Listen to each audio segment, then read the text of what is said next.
Hey campers, George here, out and about again, just wandering around. Had some time, thought I'd go for a stroll, and thought I'd just go over my camp stoves. I have some very basic camp stoves that I have and use, and thought I'd share them with you and maybe test them and see how they work. Maybe give you some ideas on what to look for in a camp stove. As you know, I try to keep things to a minimum. I'm always looking for ways to reduce my load, and this was one way that I had to make a decision on what I'm going to carry. So let's go walk a little bit and find a place and give them a quick test. Just going to find a local campsite here and sit down and check them out. Stay tuned. Well, I was looking around for a place to sit down and talk about my stoves and came across this. Someone made a shelter. Well, I found a spot, so here we are. A nice little spot. Cannon room is just there, and set up here to do a quick video right next to a little stream going around the corner here. Pretty cool. Nice little spot. So let's do this. Hey campers, George here. Like I said, found myself a little spot. Nice big log, my trusty backpack, and some goodies for you to have a look at. Like I said, what I wanted to talk about was my camp stoves. There's three things I use, and two of them gas single burners, the small stuff, and my bush box. The bush box, for me personally, it's something that I carry with me all the time because it fits inside of my canteen pouch and doesn't take up in the room. It's pretty flat, so that is a convenience for me. It is nice, and I do use it to make myself a cup of tea or something like that when I'm out and about and I'm really going minimal. And I did do a video on it. I did a review on it, so if you want, coming up now will be a link to that review and you can have a look at that. Anyway, what I'm going to go through quickly, and let me adjust this so you can see what I'm talking about. Let's get this down a bit. Can you see that? And there we are. Here obviously is the gas I use, and it is Coleman Butane Propane mix. Talked about that before. I showed you my Peak 1 before, and this is a Coleman product, and you can see it just opens up. It's not the smallest one I own, obviously it's a little bit bigger, but it works great. I've used it for years and it has worked well for me, and I've never had a problem with it. And so there you can see it's the Coleman Peak 1, and it has the control on it, and this obviously you saw me open it up, which is pretty standard with about all of them. The other one I carry, which I got about 6 months ago, no, more than that, probably about a year ago, I was at REI and picked up this one, and it's by MSR.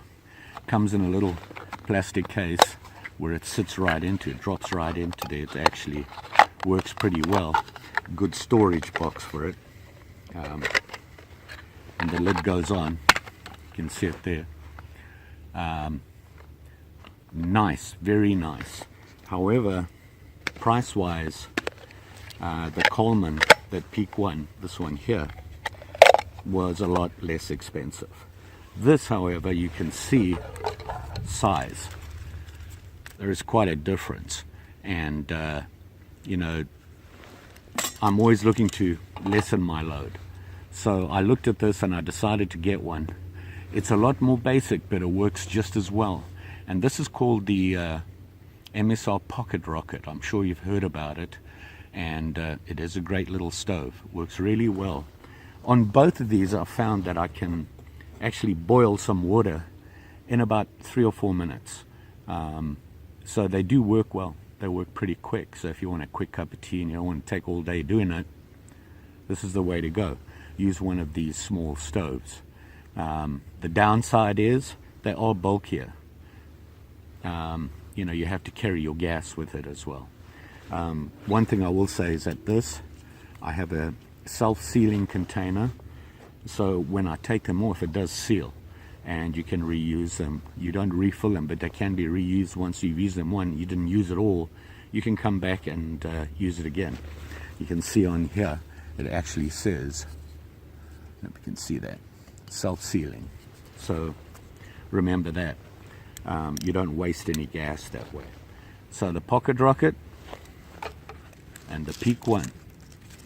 And what I'm going to do really quickly is hook them up and let's boil some water with them and see what happens. Might even have a cup of tea, you know what I mean? Again, before I forget, my bush box, the one advantage this has is size. Nice and sleek. So it beats everything out there on getting down to minimize. And obviously you've got to have tinder, and you know, it uses very small sticks. You just put them in, you can see in my video, and it works pretty well. There are a number of different kinds out there. I just happen to get this one, and I'll have the information down in the comments if you want to look at that. But there are a lot of different options, and they're fairly inexpensive, and they work great, and you know what, they're fun to use. Just saying. So here we are. I got my Peak 1 set up and connected it to the gas.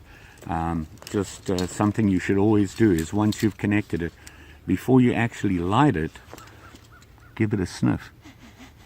Make sure nothing's leaking. Smells like fresh air to me. We're good to go. Always do that before you light up. And when you take it apart and you take this off and you're putting it away, sniff the canister to make sure it's not leaking. There you go. So we're ready to fire up the Peak 1. What I'm going to do, I'm going to take my trusty Coleman cup and I'm going to put some water in it. It has markings here, so we'll put the same amount of water in for each one. And fire them up and see how long they take to boil. See how we have it, the Peak 1 running. And I've got it fully open. I put about just over 6 ounces, about 237 milliliters for you heathens, and of water in there. And let's see how long it takes to get to a rolling boil. That's why that amount? Well, that's typically what I'd use to make a cup of coffee or a cup of tea. So let's see. We're timing it. Tick tock.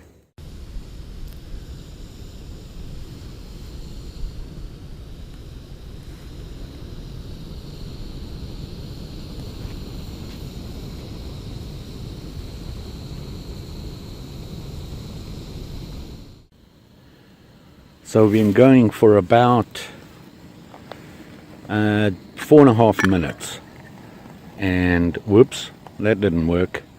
We have a rolling boil, so not bad. 4.5 minutes. It's pretty cold out and the water was pretty cold, so not bad. Coleman Peak 1. Let's have a look at the PocketRocket.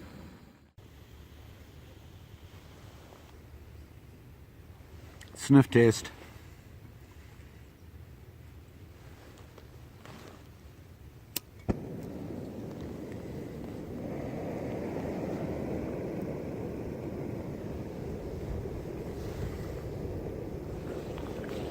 The PocketRocket, all fired up.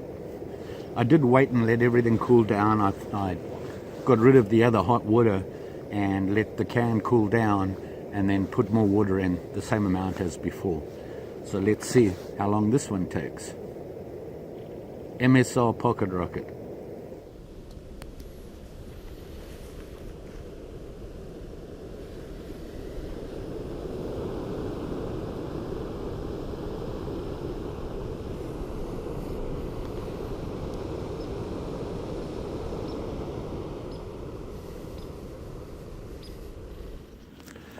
Well, it's been about 3.5 minutes. pretty impressive. We got a rolling boil going on. I don't know if you can see that. Every time I lift the lid, of course, the boil dies. But we're at a rolling boil in about 3.5 minutes, which is a little bit quicker than the Peak 1. So I think the reason is that the PocketRocket, although the actual gas outlet here is smaller, it's more compact, and I think the heat is a little bit better directed than the big seat of the Peak 1. So I think that may have something to do with it. Obviously this is not ideal. I would have something to block the wind. I have a little bit of a breeze coming through, which I'm sure affected the test. But you get the idea. And you know what? I have some boiling water, some coffee. Guess what? It's cuppa time. Hey campers, well, wouldn't you know it? For some reason, I lost a couple of my videos. Yeah. So, this is a quick add-in. I'm home and just wanted to say thanks for watching. Hope you liked the video. Please don't forget, like, share, subscribe. You know the story. And I'll see you again soon. Just saying.